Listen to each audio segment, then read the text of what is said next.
മക്കളെ, എല്ലാവർക്കും സൈലത്തിന്റെ മലയാളം ക്ലാസ്സിലേക്ക് സ്വാഗതം. അപ്പൊ ചിലർക്കെങ്കിലും ടീച്ചറെ കണ്ടു പരിചയമൊക്കെ ഉണ്ടാവും. നമ്മൾ കഴിഞ്ഞ വർഷം 10ാം ക്ലാസ്സിലൊക്കെ നമ്മൾ ഒരുമിച്ച് മലയാളം പഠിച്ചിട്ടുണ്ട് അല്ലെ.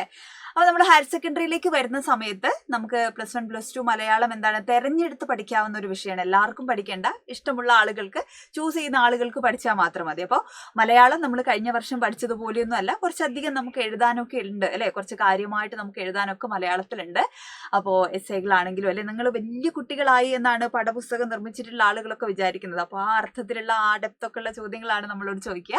അപ്പൊ കഴിഞ്ഞ വർഷമൊക്കെ മലയാളം ക്വസ്റ്റ്യൻ പേപ്പർ ഭയങ്കര ഭീകരമായിട്ടുള്ള ചോദ്യങ്ങൾ, ഹയർ സെക്കൻഡറി ലെവലിലുള്ള ചോദ്യങ്ങളല്ല, ഒരു ഡിഗ്രി PG ഒക്കെ ഉള്ള കുട്ടികൾക്ക് എഴുതാൻ പറ്റുന്ന ചോദ്യങ്ങളാണ് ചോദിച്ചതെന്നൊക്കെ പറഞ്ഞിട്ടുള്ള കുറെ വിവാദങ്ങളൊക്കെ നമ്മൾ കേട്ടിരുന്നു. അങ്ങനെ പേടിക്കൊന്നും വേണ്ട. നമ്മൾ കറക്റ്റ് ആയിട്ട് അടിപൊളിയായിട്ട് ഓരോ പാഠഭാഗങ്ങളും പഠിച്ചു പോയി കഴിഞ്ഞാൽ ഏത് രീതിയിലുള്ള ചോദ്യങ്ങൾ ചോദിച്ചു കഴിഞ്ഞാലും നമുക്ക് എഴുതാൻ പറ്റും. ഓക്കെ, അപ്പൊ നമുക്ക് മലയാളത്തിൽ ഈ വർഷം, ഈ ഒരു അക്കാഡമിക് ഇയറിൽ, ഈ ഒരു അല്ലെ +1 നമുക്ക് എന്തൊക്കെ കാര്യങ്ങളാണ് പഠിക്കാനുള്ളത്, എത്ര ചാപ്റ്റർ ഉണ്ട്, ഇതൊക്കെ അറിയണ്ടേ നിങ്ങൾക്ക്? അപ്പൊ അതൊക്കെ ഒന്ന് പരിചയപ്പെടുത്താനാണ് ടീച്ചർ വന്നത്. നമുക്ക് ഒരുപാട് പാഠഭാഗങ്ങൾ പഠിക്കാനുണ്ട്. നമ്മളുടെ ആദ്യത്തെ യൂണിറ്റ് ആണ് കിനാവ് എന്നാണ് നമ്മളുടെ ആദ്യത്തെ യൂണിറ്റിന്റെ പേര്. ആദ്യത്തെ യൂണിറ്റിൽ 4 പാഠഭാഗങ്ങളാണ്. സന്ദർശനം അടിപൊളി ഒരു കവിതയാണ് കേട്ടോ. ബാലേന്ദ്രൻ ചുള്ളിക്കാട് എഴുതിയ മനോഹരമായിട്ടുള്ള ഒരു പ്രണയ കവിതയാണ്, നമുക്കത് പഠിക്കണം. ഓർമ്മയുടെ ഞരമ്പ് എന്ന് പറയുന്ന ഒരു കഥയാണ്, KR മീര എഴുതിയ കഥയാണ്. വേരുകൾ നഷ്ടപ്പെടുത്തുന്നവർ, മത്സ്യം അല്ലെ. ഇതൊക്കെ വളരെ മനോഹരമായിട്ട് എളുപ്പത്തിൽ നമുക്ക് പഠിക്കാൻ പറ്റുന്ന പാഠഭാഗങ്ങളാണ് കേട്ടോ. രണ്ടാമത്തെ പാഠഭാഗം കാഴ്ചയാണ്. നമുക്ക് ഏറ്റവും കൂടുതൽ റിലേറ്റ് ചെയ്യാൻ പറ്റുന്ന, നമുക്ക് ഇഷ്ടത്തോടെ പഠിക്കാൻ പറ്റുന്ന ഒരു യൂണിറ്റ് ആണ് കാഴ്ച. കാരണം സിനിമ ഇഷ്ടമില്ലാത്തവരായിട്ട് ആരുമില്ല അല്ലെ. അപ്പൊ സിനിമയെ കുറിച്ച്, എന്താണ് സിനിമ അല്ലെ, അതിന്റെ സാങ്കേതികമായിട്ടുള്ള വശങ്ങളെ കുറിച്ച്, ജനപ്രിയ സിനിമകളെ കുറിച്ചൊക്കെയാണ് എന്ത് ചെയ്യുന്നത് നമ്മള് രണ്ടാമത്തെ യൂണിറ്റിൽ നമ്മൾ പഠിക്കുന്നത്. കായലരികത്ത് വലയെറിഞ്ഞപ്പം വളകിലുക്കിയ സുന്ദരി പാട്ടൊക്കെ കേട്ടിട്ടില്ലേ? അപ്പൊ അതാണ് നമുക്ക് പഠിക്കാനുള്ളത്. സിനിമാ പാട്ടാണ് കേട്ടോ. നിങ്ങൾ ഇതുവരെ ഒരു സിനിമാ പാട്ടൊന്നും പഠിച്ചിട്ടില്ലല്ലോ. ഈ വർഷം നമുക്കൊരു സിനിമാ പാട്ടൊക്കെ പഠിക്കാനുണ്ട്. പിന്നെ സിനിമയും സമൂഹവും എന്ന് പറയുന്ന ഒരു ലേഖനമാണ്. കളവ് പോയ സൈക്കിളും കഴിഞ്ഞു പോയ കാലഘട്ടവും എന്ന് പറയുന്ന ഒരു സിനിമയുടെ നിരൂപണമുണ്ട്. കൈപ്പാട് കേൾക്കുന്നുണ്ടോ? അത് രണ്ടും ഡോക്യുമെന്ററി ആണ്, ഷോർട്ട് ഫിലിം കേട്ടോ. അപ്പൊ അങ്ങനെ ഒരുപാട് രസമായിട്ട് നമുക്ക് പഠിക്കാൻ പറ്റുന്ന ഒരു യൂണിറ്റ് ആണ് നമ്മളുടെ സെക്കൻഡ് യൂണിറ്റ്. മൂന്നാമത്തത് ഉള്ളറിവ് എന്ന് പറയുന്ന യൂണിറ്റ് ആണ്. ഇത് കുറച്ച് നമുക്ക് വായിച്ചിട്ട് പോയിന്റുകളൊക്കെ നമ്മൾ കണ്ടെത്തി എഴുതാനുള്ള ഒരു യൂണിറ്റ് ആണ്. ഭയങ്കര ഭീകരമായിട്ടൊന്നും പഠിക്കില്ല, എന്നാലും ഒന്ന് ശ്രദ്ധിച്ച് പ്രധാനപ്പെട്ട പോയിന്റുകളൊക്കെ ഒന്ന് നോട്ട് ചെയ്ത് പഠിക്കേണ്ട ഒരു പാഠഭാഗമാണ്, യൂണിറ്റ് ആണ്. ആദ്യത്തെ പാഠം കാവ്യകലയെ കുറിച്ച് ചില നിരീക്ഷണങ്ങൾ. എന്താണ് ഒരു കവിത എന്നൊക്കെ നമ്മൾ പഠിക്കുന്നത് ഈ ഒരു ലേഖനത്തിലൂടെ നമുക്ക് കുറച്ചുകൂടെ എന്താണ് അടിപൊളിയായിട്ട് നമുക്കത് പഠിക്കാൻ പറ്റും. പിന്നെ ഊഞ്ഞാലിൽ എന്ന് പറയുന്ന ഒരു കവിതയാണ്. അനർഘ നിമിഷം, ലാത്തിയും വെടിയുണ്ടയും. ഇത്രയുമാണ് മൂന്നാമത്തെ യൂണിറ്റിലുള്ളത്. നാലാമത്തെ യൂണിറ്റ് പീലിക്കണ്ണുകൾ, അനുകമ്പ, മുഹയുദ്ദീൻ മാല, വാസനാവികൃതി, സംക്രമണം, ശസ്ത്രക്രിയ. ഇങ്ങനെ 19 പാഠങ്ങൾ, 4 യൂണിറ്റുകളായിട്ട് 19ഓളം പാഠഭാഗങ്ങളാണ് നമുക്ക് +1 നമുക്ക് പഠിക്കാനുള്ളത്. ഭയങ്കര രസമായിട്ട് നമുക്ക് എന്താ പറയാ, നമുക്ക് ഒരുപാട് ആലോചിച്ച് അല്ലെ, നമുക്ക് ഒരുപാട് തരത്തിലേക്കുള്ള ചിന്തകൾ, വൈവിധ്യമാർന്ന രീതിയിൽ ചിന്തിക്കാനൊക്കെ വേണ്ടി നമ്മളെ പ്രേരിപ്പിക്കുന്ന തരത്തിലുള്ള ഒരു പാഠഭാഗങ്ങളാണ് ഈ വർഷം നമുക്ക് പഠിക്കാനുള്ളത്. അപ്പൊ രസമായിട്ട് അടിപൊളിയായിട്ട്, പക്ഷെ നല്ല വായനയൊക്കെ നമുക്ക് വേണം. അപ്പൊ എന്ത് ചെയ്യാം, അതൊക്കെ നമുക്ക് അടിപൊളിയായിട്ട് നമുക്ക് പഠിക്കാം കേട്ടോ. പരീക്ഷയൊക്കെ ആകുമ്പോഴത്തേക്ക്, നമുക്ക് ഇനി ഓണ പരീക്ഷയൊക്കെ വരുമ്പോഴത്തേക്ക് നമുക്ക് ഏറ്റവും പ്രധാനപ്പെട്ട അല്ലെ നമ്മുടെ ആദ്യത്തെ യൂണിറ്റ് ഒക്കെ എന്താണ് പരീക്ഷയ്ക്ക് ചോദിക്കുന്നതാണ്. അതൊക്കെ നമുക്ക് പഠിച്ചെടുക്കണം. അപ്പൊ എന്താണ് അല്ലെ നമുക്ക് ആദ്യത്തെ യൂണിറ്റിലെ ആദ്യത്തെ പാഠഭാഗമാണ് ഇന്ന് ഈ വീഡിയോയിൽ ടീച്ചർ മക്കളോട് ഷെയർ ചെയ്യാൻ പോകുന്നത്. അപ്പോൾ ആദ്യത്തെ യൂണിറ്റ് കിനാവ് എന്നാണ് യൂണിറ്റിന്റെ പേര്. യൂണിറ്റിന് നമ്മൾ 10ാം ക്ലാസ് വരെ പഠിച്ചതുപോലെ തന്നെ യൂണിറ്റിനും എന്താണ് പ്രവേശകമായിട്ട് അല്ലെ, ചിലപ്പോൾ ഒരു കവിതയാവാം, കഥയാവാം, ലേഖന ഭാഗമാകാം, അല്ലെങ്കിൽ ഒരു ചിത്രമാവാം. ഇങ്ങനെയൊക്കെ യൂണിറ്റും എന്ത് ചെയ്യാറുണ്ട് പരീക്ഷയ്ക്ക് അല്ലെ, അതിന്റെ പ്രവേശകവും നമ്മളോട് ചോദ്യമായിട്ട് വരാറുണ്ട് അല്ലേടാ. അപ്പൊ നമ്മൾ എന്ത് ചെയ്യാണ്, നമ്മുടെ യൂണിറ്റ് എന്താണെന്നറിയാമോ നിങ്ങൾക്ക്? എന്താണ് യൂണിറ്റ് എന്നറിയാമോ? അതൊരു കടൽക്കാക്കയെ കുറിച്ചാണ്. എന്തിനെ കുറിച്ചാണ്? കടൽക്കാക്കയെ കുറിച്ചാണ്. ജൊനാഥൻ ലിവിങ്സ്റ്റൺ എന്ന് പറയുന്ന കടൽക്കാക്ക അല്ലെ, ചില്ലറ പേരൊന്നും അല്ല, നല്ല അടിപൊളി ഗഡാഗടിയൻ പേരാണ് ആർക്കുള്ളത്? കടൽക്കാക്കയ്ക്കുള്ളത്. അപ്പൊ ആ ഒരു കടൽക്കാക്ക എന്ത് ചെയ്യാണ്, വളരെ അല്ലെ ഭയങ്കര പോസിറ്റീവായിട്ടുള്ള കുറെ ചിന്തകൾ നമുക്ക് പകർന്നു തരുന്ന ഒരു യൂണിറ്റ് ആണ്. റിച്ചാർഡ് ബാച്ചാണ് എന്ത് ചെയ്തിട്ടുള്ളത്, ഈ ഒരു കൃതി, ഈ ഒരു നോവൽ എഴുതിയിരിക്കുന്ന ഒരു കുഞ്ഞു നോവലാണ് കേട്ടോ. ലോകപ്രസിദ്ധമായിട്ടുള്ള ഒരുപാട് ആളുകൾ എന്താണ് വായിച്ചിട്ടുള്ള ഒരു നോവൽ കൂടെയാണ് ഈ കടൽക്കാക്കയുടെ നോവൽ എന്ന് പറയുന്നത്. അതായത് നമ്മുടെ ജീവിതത്തിൽ പലരും എന്താണ്, ആളുകൾ നമ്മളോട് പറയുന്ന അല്ലെ, ഇങ്ങനെ പഠിക്കുവോ അല്ലെ, 10ാം ക്ലാസ് കഴിഞ്ഞാൽ +2 പഠിക്കൂ, +2 കഴിഞ്ഞ് കഴിഞ്ഞാൽ എന്താണ് ഇന്ന വഴിയിൽ പോകും. അങ്ങനെ സ്ഥിരമായിട്ട് എന്താണ് ആളുകൾ നമ്മുടെ സൊസൈറ്റിയിൽ ഉണ്ടാക്കി വെച്ചിട്ടുള്ള കുറേ കാര്യങ്ങളാണ്. അപ്പൊ അതിലൂടെ എന്താണ്, പിന്നെ ഒരു 25 വയസ്സാകുമ്പോൾ കല്യാണം കഴിക്കണം, പിന്നെ കുറച്ച് കഴിഞ്ഞാൽ പ്രസവിക്കണം, അല്ലെ പിന്നെ കുറച്ച് കഴിഞ്ഞാൽ അങ്ങനെ ഓരോരുത്തരും എന്താണ് ഇന്ന പ്രായത്തിൽ നമ്മൾ ചെയ്യേണ്ട കുറെ കാര്യങ്ങളുണ്ട് അല്ലെ, അങ്ങനെ സൊസൈറ്റി ഉണ്ടാക്കി വെച്ചിട്ടുള്ള കുറേ കാര്യങ്ങളുണ്ട്. അപ്പോൾ അതിൽ നിന്ന് വ്യത്യസ്തമായിട്ട് മറ്റൊരു വഴിയിലേക്ക് നടന്നു തുടങ്ങുന്ന ആളുകളൊക്കെ എന്താണ് മോശം ആളുകളാണ്, അല്ലെങ്കിൽ അവരെന്താണ് അല്ലെങ്കിൽ അവർ മാറ്റി നിർത്തുന്ന സ്വഭാവം, ഇതൊക്കെ നമ്മൾ കാണാറുണ്ട് അല്ലെ. അപ്പൊ അങ്ങനെ എല്ലാവരും ചെയ്യുന്നതിൽ നിന്ന് വ്യത്യസ്തമായിട്ട് എന്ത് ചെയ്യാണ് ഈ ജൊനാഥൻ ലിവിങ്സ്റ്റൺ എന്ന് പറയുന്ന കടൽക്കാക്ക വ്യത്യസ്തമായിട്ട് തന്റെ ജീവിതത്തെ, തന്റെ സ്വപ്നങ്ങളെ മറ്റൊരു വഴിയിലേക്ക് കൊണ്ടുപോകുന്നതാണ് നമ്മൾ ഈ നോവലിൽ കാണുന്നത്. കാരണം സാധാരണ കടൽക്കാക്കകളൊക്കെ എന്താ ചെയ്യുക, അവർക്ക് ഭക്ഷണം കഴിക്കാൻ മീനുകൾ വേണം അല്ലെ. അപ്പൊ മീൻ എവിടുന്ന് കിട്ടും അവർക്ക്?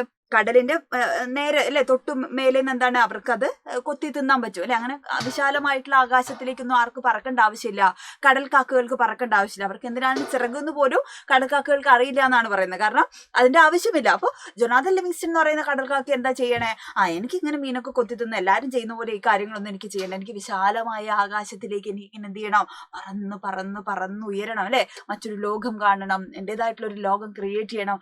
അങ്ങനെ സ്വന്തമായിട്ടൊരു വഴി എന്ത് ചെയ്യാണ് വെട്ടിയുണ്ടാക്കി പറന്നുയരുന്ന ജൊനാഥൻ ലിവിങ്സ്റ്റൺ എന്ന് പറയുന്ന കടൽക്കാക്കയാണ് അല്ലെ. ഭയങ്കര മോട്ടിവേറ്റ് ആയിട്ട് നമുക്ക് എടുക്കാൻ പറ്റുന്ന ഒരാളാണ് ആര്, ഈ കടൽക്കാക്ക. അപ്പൊ അങ്ങനെ ഒരു കടൽക്കാക്കയാണ് നമ്മൾ പ്രവേശകത്തിൽ അല്ലെ, ഈ ഒരു നോവലാണ് നമ്മൾ പരിചയപ്പെടുന്നത്. നമ്മളുടെ ആദ്യത്തെ പാഠം ഏതാന്ന് ഓൾറെഡി ടീച്ചർ പറഞ്ഞു അല്ലെ. ഏതാണ് പാഠഭാഗം? സന്ദർശനം എന്ന് പറയുന്ന കവിതയാണ്. എന്താണ് സന്ദർശനം? സന്ദർശനം എന്താണ്? കാണുകയാണ് അല്ലെ. വർഷങ്ങൾക്ക് ശേഷം പിരിഞ്ഞു പോയ തന്റെ കാമുകി എന്താണ് കണ്ടുമുട്ടുന്ന കാമുകനെയാണ് നമ്മളുടെ കവിതയിൽ നമ്മൾ കാണുന്നത് കേട്ടോ. അപ്പൊ ബാലേന്ദ്രൻ ചുള്ളിക്കാടിന്റെ വളരെ മനോഹരമായിട്ടുള്ള ഒരു കവിതയാണ്. ചുള്ളിക്കാടിനെ ഓൾറെഡി നിങ്ങൾക്ക് അറിയായിരിക്കും അല്ലെ. ചൂടാതെ പോയി നിനക്കായി ഞാൻ ചോര ചാറി ചുവപ്പിച്ചൊരൻ പനിനീർ പൂവിനെ എന്നൊക്കെ തുടങ്ങിയിട്ടുള്ള കവിതകളൊക്കെ എഴുതിയിട്ടുള്ള ആളാണ് കേട്ടോ. ദുഃഖമാണെങ്കിലും നിന്നെ കുറിച്ചുള്ള ദുഃഖമെന്താനന്ദമാണ് എനിക്കോമനെ എന്ന് പാടിയ കവിയാണ് കേട്ടോ. അപ്പോ അങ്ങനെ മനോഹരമായിട്ടുള്ള പ്രണയകാവ്യങ്ങളൊക്കെ മലയാളത്തിൽ എഴുതിയിട്ടുള്ള അദ്ദേഹം ഒരു അല്ലെ സിനിമാ നടനാണ്.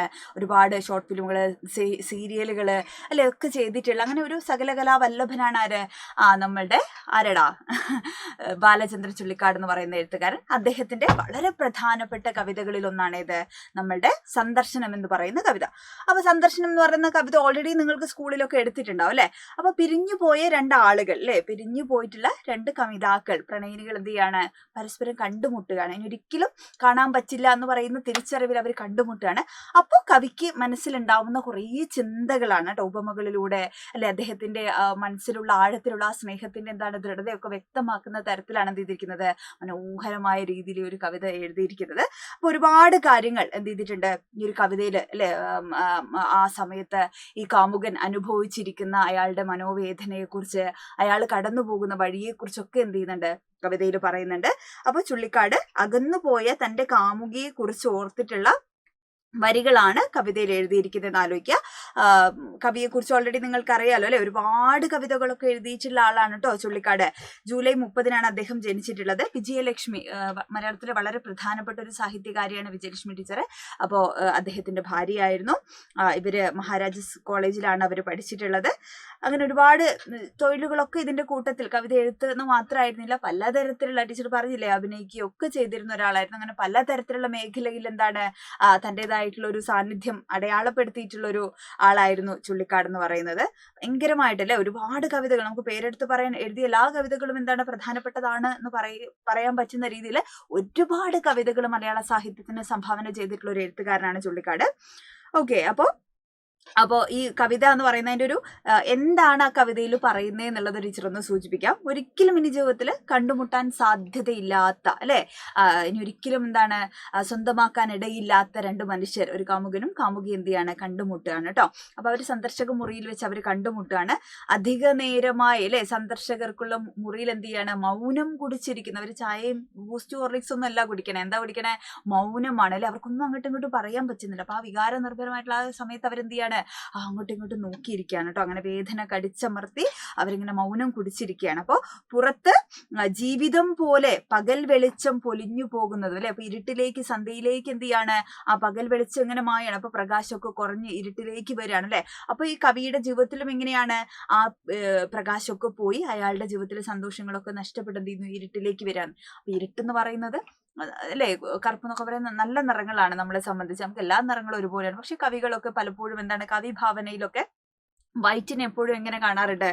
പ്രതീക്ഷയുടെ അല്ലെങ്കിൽ ശുഭ കാര്യങ്ങളുടെ അല്ലെങ്കിൽ പോസിറ്റീവായിട്ടുള്ള അർത്ഥത്തിൽ വെളിച്ചത്തെ കാണാറുണ്ട് കേട്ടോ, അല്ലെങ്കിൽ വെള്ള നിറത്തെ കാണിക്കാറുണ്ട്. അപ്പോൾ അതിൻ്റെ ഒരു എന്താ പറയുക അർത്ഥത്തിൽ മാത്രം അതിനെ മനസ്സിലാക്കുക, അല്ലാണ്ട് കറുപ്പ് മോശമെന്നോ ഇരുട്ട് എന്താണ് മോശമെന്നോ ഒന്നും അല്ല അതിൻ്റെ അർത്ഥം. അപ്പോൾ പകൽ വെളിച്ചം എന്ത് ചെയ്യാണ്?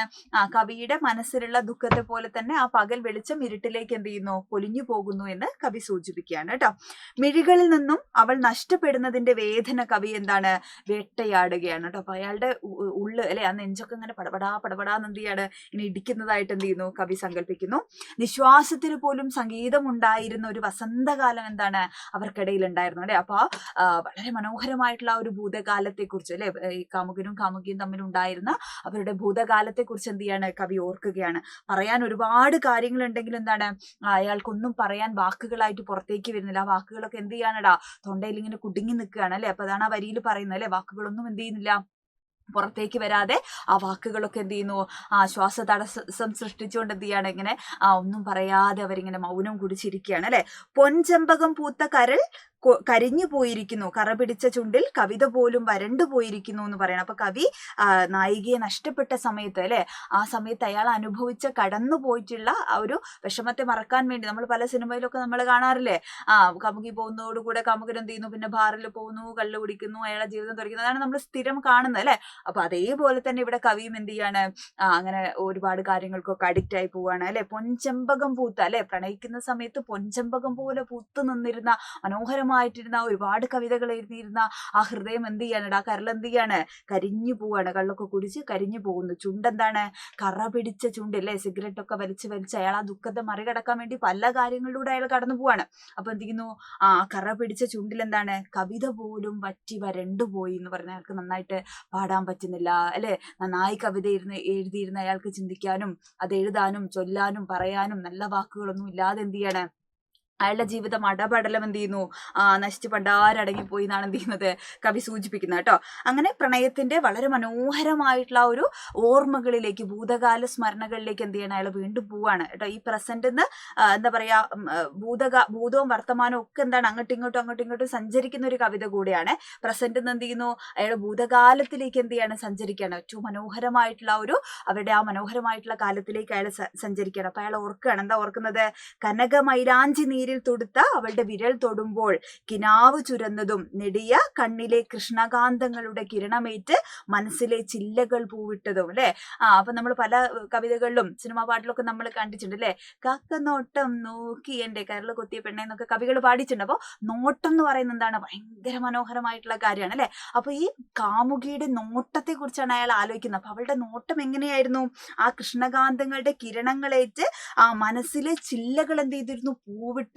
അപ്പൊ അത്ര മനോഹരമായിട്ടുള്ള നോട്ടമായിരുന്നു. ആരുടെ നോട്ടം? കാമുകിയുടെ നോട്ടം അല്ലെ. പിന്നെന്താ പറയുന്നത്? അവളുടെ കനകമൈലാഞ്ചി നീരിൽ തുടുത്ത വിരല് തൊടുമ്പോ അല്ലെ, മൈലാഞ്ചിയൊക്കെ ഇട്ടിട്ടുള്ള ആ കാമുകിയുടെ വിരലിൽ തൊടുമ്പോ എന്താണ്? അയാളുടെ മനസ്സിൽ അല്ലെ സ്വപ്നങ്ങൾ എന്ത് ചെയ്തിരുന്നു? ചുരന്നിരുന്നു എന്ന് പറയാണ് അല്ലെ. സ്വപ്നങ്ങളൊക്കെ പൂവിട്ടിരുന്നു എന്ന് പറയാണ്. അവളോടൊത്തുള്ള മനോഹരമായിട്ടുള്ള സന്ധ്യകളൊക്കെ എന്താണ്? അവരൊരുമിച്ചിരിക്കുന്ന സന്ധ്യകളെ കുറിച്ചും വർത്താനം വേണ്ടി പറഞ്ഞിരിക്കുന്ന വൈകുന്നേരങ്ങളെ കുറിച്ചൊക്കെ എന്ത് ചെയ്യാണ്? അവരാലോചിക്കാണ് കേട്ടോ. അപ്പൊ അത്ര മനോഹരമായ ഭയങ്കര ബ്യൂട്ടിഫുൾ ആയിട്ടുള്ള ഒരു കാലത്തെക്കുറിച്ച് അല്ലെ, ആ ഭൂതകാലത്തിന്റെ ഓർമ്മകളിലേക്ക് എന്ത് ചെയ്യാണ്? കവി ഇങ്ങനെ ഒരു നിമിഷം പോവാണ്. പിന്നെ വീണ്ടും തിരിച്ചു വരികയാണ് എങ്ങോട്ട്? വർത്തമാനകാലത്ത് പ്രസന്റിലേക്ക് തിരിച്ചു വരികയാണ്. അപ്പോൾ ആ പ്രസന്റിലാണ് റിയാലിറ്റി ഉള്ളത് അല്ലെ. അവർ തിരിച്ചറിയാണ് എന്ത് ചെയ്യുന്നത്? ഇനി ഒരിക്കലും ഒന്നിക്കാൻ പറ്റാത്ത അകലത്തിലേക്ക് എന്ത് ചെയ്യാണ്? അവർ നഷ്ടപ്പെടാൻ പോകുന്ന നിമിഷമാണ്. ഇനി ഒരിക്കലും എന്തല്ല അവർക്ക് പഴയ പോലെ ജീവിക്കാനാവില്ല അല്ലെ. അപ്പൊ എന്ത് ചെയ്യുന്നു? മരണവേഗത്തിൽ ഓടുന്ന വണ്ടികളും നഗരത്തിലെ നിത്യപ്രയാണങ്ങളും മധ്യത്തിൽ മുങ്ങി സത്രങ്ങളിൽ കഴിയുന്ന നരകരാത്രികളെ കുറിച്ചൊക്കെ എന്ത് ചെയ്യാണ്? കാമുകൻ ആലോചിക്കുകയാണ് കേട്ടോ. അങ്ങനെ ഇങ്ങനെ ഒരുപാട് എന്താ പറയാ അവസ്ഥകളിലേക്ക് എന്ത് ചെയ്യുന്നു? ആ ജീവിതം അയാളെ കൊണ്ടുപോവാണ് കവി. പക്ഷെ ആ സമയങ്ങളിലൊക്കെ ഇങ്ങനെ കള്ളൊക്കെ കുടിച്ച് ബോധം മറിഞ്ഞിരിക്കുന്ന സമയത്തും നഗരത്തിലെ തിരക്കുള്ള ദിവസങ്ങളിലൊക്കെ എന്താണ്? മനസ്സിൽ ഈ കാമുകിയെ കുറിച്ച് ആലോചിക്കുമ്പോൾ എന്ത് ചെയ്യുന്നു? ജനനാന്തര സാന്ത്വനമായി എന്ത് ചെയ്യുന്നു? കവിയുടെ മനസ്സിൽ ഈ പ്രണയിനിയുടെ മുഖം തന്നെയാണ് എന്ത് ചെയ്യുന്നത്? വന്ന് ജ്വലിച്ചു നിൽക്കുന്നത് അല്ലെ. എപ്പോഴും ഓർമ്മകളിൽ അവളുടെ മുഖം തന്നെയാണ് അയാൾക്ക് സമാധാനമായി ആശ്വാസമായിട്ട് എന്ത് ചെയ്യുന്നത്? വന്ന് നിറഞ്ഞു നിൽക്കുന്നത് എന്ത് ചെയ്യാണ്? കവി ഓർക്കുകയാണ്. ഇങ്ങനെ ഒരുപാട് കാര്യങ്ങൾ അല്ലെ, അങ്ങനെ എല്ലാം അവസാനിക്കുകയാണ്. ഇനി ഒരിക്കലും കണ്ടുമുട്ടാൻ സാധ്യതയില്ല അല്ലെ. അതുകൊണ്ട് തന്നെ നന്ദി ചൊല്ലി കരഞ്ഞു പിരിയുന്നതിലൊന്നും അർത്ഥമില്ല. കാരണം തങ്ങൾ എന്ത് ചെയ്താണ്, പണ്ടേ പിരിഞ്ഞവരാണ് എന്ന് പറയുന്ന റിയാലിറ്റി എന്ത് ചെയ്യുന്നു, കവി തിരിച്ചറിയാണ്. ഇങ്ങനെ മനോഹരമായ രീതിയിൽ അപ്പൊ ഇങ്ങനെ പലതരത്തിൽ എന്താണ് പ്രണയകാവ്യങ്ങൾ നമ്മളുടെ ഈ ഒരു അല്ലെ സന്ദർശനത്തിന് മുമ്പും ശേഷവും ഒക്കെ എഴുതപ്പെട്ടിട്ടുണ്ട്. പക്ഷെ ഇന്നും വളരെ പ്രധാനപ്പെട്ട ഒരു പ്രണയകാവ്യമായിട്ട് എന്താ അറിയപ്പെടുന്നുണ്ട്, നിലനിൽക്കുന്നുണ്ട്, സന്ദർശനം നിലനിൽക്കുന്നുണ്ട്. അപ്പൊ പുതിയ കാലത്ത് നമ്മള് അല്ലെ ആസിഡ് ഒഴിച്ച് കൊലപ്പെടുത്തിയിട്ടുള്ള അല്ലെ പ്രണയം അല്ലെ എതിര് പറഞ്ഞതിനെതിരെ എന്താണ് ആസിഡ് ഒഴിച്ചു കൊന്നു കളഞ്ഞതും അല്ലെ കഴുത്തറുത്ത് കൊന്നു, അങ്ങനെ ഒരുപാട് കാര്യങ്ങളൊക്കെ നമ്മൾ കേൾക്കുന്നുണ്ട് അല്ലെ. അപ്പൊ പ്രണയം എന്ന് പറയുന്നത് പുതിയ കാലത്ത് പലതരത്തിലേക്ക് അതിന്റെ മാനങ്ങൾ എന്താണ് നഷ്ടപ്പെട്ടു പോയിരിക്കുന്ന ഒരു കാലത്താണ് എന്ത് ചെയ്യുന്നത്, നമ്മൾ ഈ ഒരു കവിതയെ കുറിച്ച് പഠിക്കുന്നത്. അപ്പോൾ ഭയങ്കര മനോഹരമായിട്ട് നമുക്കിങ്ങനെ ഹൃദയസ്പർശിയായ ഭാഷയിലാണ് എന്ത് ചെയ്തിരിക്കുന്നത്, ചുള്ളിക്കാട് ഈ ഒരു കവിത എഴുതിയിരിക്കുന്നത്. അപ്പൊ അതിന്റെ വിശദാംശങ്ങളൊക്കെ ആയിട്ട് നമുക്ക് അടുത്തൊരു വീഡിയോയിൽ കാണാം. അപ്പൊ മക്കൾ എന്ത് ചെയ്യണം, മലയാളം എല്ലാവരും തെരഞ്ഞെടുത്തിട്ടുണ്ടാവില്ല അല്ലെ. അപ്പൊ മാക്സിമം എന്ത് ചെയ്യുക, മക്കള് മലയാളം ചൂസ് ചെയ്തിട്ടുള്ള ആളുകൾക്കൊക്കെ നിങ്ങളുടെ ക്ലാസ്സിലുള്ള ഫ്രണ്ട്സിനൊക്കെ നമ്മൾ വീഡിയോസ് ഒക്കെ ഷെയർ ചെയ്ത് കൊടുക്കുക. ഇനി ഏത് ചാപ്റ്റർ ആണ് നിങ്ങൾക്ക് വേണ്ടത്, അറിയാത്ത ചാപ്റ്റർ ഉണ്ടോ അല്ലെ, ഏതാണ് നിങ്ങൾക്ക് ഒരു സപ്പോർട്ട് വേണ്ടത്, അതൊക്കെ നിങ്ങൾ കമന്റ് ചെയ്യണം. നല്ല ടീച്ചർക്ക് അറിയുള്ളൂ കേട്ടോ. അപ്പൊ അതൊക്കെ കമന്റ് ചെയ്യുക. പിന്നെ ചോദ്യങ്ങൾ എഴുതാൻ എങ്ങനെയാണ് എഴുതേണ്ടത് അല്ലെ, എങ്ങനെയാണ് നിങ്ങൾ പരീക്ഷയെ ഏതൊക്കെ ചോദ്യങ്ങളാണ് വരിക, ഏതൊക്കെ തരത്തിലാണ് നമ്മൾ അതിനെ എഴുതേണ്ടത്, എത്ര പേജിൽ എഴുതണം ഒക്കെ ചിലപ്പോൾ നിങ്ങൾക്ക് ഡൗട്ട് ഉണ്ടാവും അല്ലെ. അപ്പൊ അങ്ങനെയുള്ള വീഡിയോസ് ഒക്കെ വേണമെങ്കിൽ നിങ്ങൾ ഈ വീഡിയോന്റെ താഴെ എന്ത് ചെയ്യണം, കമന്റ് ചെയ്യണം. അപ്പൊ അടിപൊളിയായിട്ട് പഠിക്കുക. ഓണപരീക്ഷ ആകുമ്പോഴത്തേക്ക് നമുക്ക് ഒരുപാട് പാഠങ്ങൾ നമ്മൾക്ക് പഠിക്കാനുണ്ട്. അപ്പൊ നമുക്ക് വീണ്ടും കാണാം. ബൈ.